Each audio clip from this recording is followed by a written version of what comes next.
Coin is placed on a stationary disc at a distance of 1 meter from the disc center. At time t is equals to 0 second, the disc begin to rotate with a constant angular acceleration of 2 radian per second square around a fixed vertical axis through its center and perpendicular to its plane. Find the magnitude of the linear acceleration of the coin at t is equals to 1.5 second. Assume the coin does not slip. क्या दिया बेटा आपको question में? एक coin है जो एक stationery disc पे लगा दिया है. अगर मान लो ये आपकी एक स्टेशनरी डिस्क है, ठीक है, तो इसके ऊपर मैंने क्या कर दिया, एक कॉइन रख दिया at a distance of 1 metre from the disc centre, यानी यहां से पकड़ लो 1 मीटर पे, है ना, यहां से लेके 1 मीटर पे मैंने एक पकड़ लो, यहां पे मैंने कॉइन रख दिया, दैट इज 1 मीटर. ठीक है. At time t is equals to 0, the disc begin to rotate with a constant angular acceleration of 2 radian per second square. यानी शुरुआत में वो रेस्ट पे थी और अभी एंगुलर एक्सेलरेशन कितना उसको दे दिया बेटा, 2 radian per second square around a fixed vertical axis through its centre and perpendicular to its plane.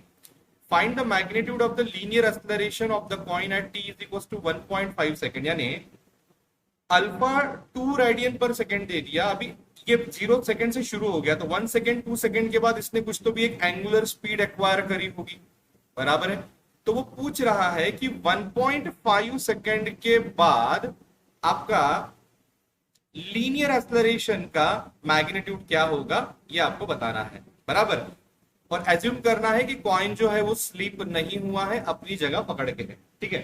तो इसको कैसे सॉल्व करेंगे हम? देखो बेटा, सबसे पहले देखो, लीनियर एक्सेलरेशन निकालने के लिए हमको 2 एक्सेलरेशन निकालने पड़ेंगे, टेंजेंशियल अभी के जैसा, है ना, टेंजेंशियल भी निकालना पड़ेगा हमको और उसके साथ साथ रेडियल एक्सेलरेशन भी निकालना पड़ेगा, बराबर.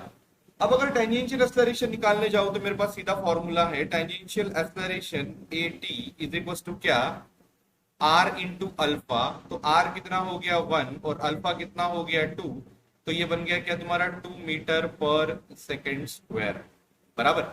अब अपने को निकालना है क्या, A R, but that A r is nothing but what, radial acceleration को हम कैसे लिखेंगे, आर ओमेगा स्क्वायर, बराबर है. अभी आर ओमेगा स्क्वायर अगर मुझे निकालना है तो उसके पहले मुझे ओमेगा निकालना पड़ेगा, लेकिन ओमेगा मुझे निकालना पड़ेगा 1.5 सेकंड के बाद अगर अल्फा 2 है तो यहां मुझे काइनेमेटिकल इक्वेशन यूज करना पड़ेगा एंगुलर वेलोसिटी के लिए. वो क्या होता है बेटा, final angular velocity is equals to initial angular velocity plus alpha t, है ना. तो इनिशियल कितना है बेटा 0, अल्फा कितना है 2 और टाइम कितना ले रहा है 1.5, तो आपको यहाँ पे आंसर मिल जा रहा है कितना 3, है ना. ये ओमेगा है तो आपको मिल जाएगा रेडियन पर सेकेंड, बराबर.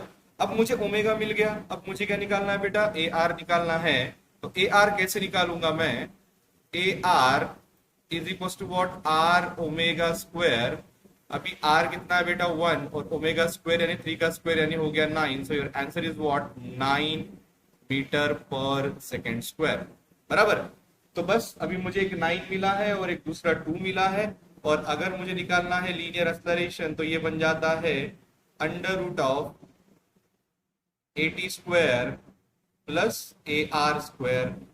And if I solve it, I will get the answer 9.22 metre per second square. ठीक है बेटा, है क्या ऑप्शन, देखेंगे है क्या option, yes 9.22 metre per second square. ये हम ओरली भी निकाल सकते हैं, कैलकुलेशन करने की जरूरत नहीं है. देखो बेटा, एक है 9, कौन सा, ये आपका AR 9 है और ये 2 है ना बेटा. तो 9 से जस्ट थोड़ा सा बड़ा होता है ना, क्योंकि 81 और ये कितना बेटा 2 का 4, तो अंडर रूट ऑफ कितना हो जाएगा 85. तो 85 जो है बेटा वो 9 और 10 के बीच का आंसर है. तो 9 और 10 के बीच में मुझे लगता है ये एक ही ऑप्शन है 9.22, तो ये आपका आंसर रहेगा. फाइन, ओके, चलो.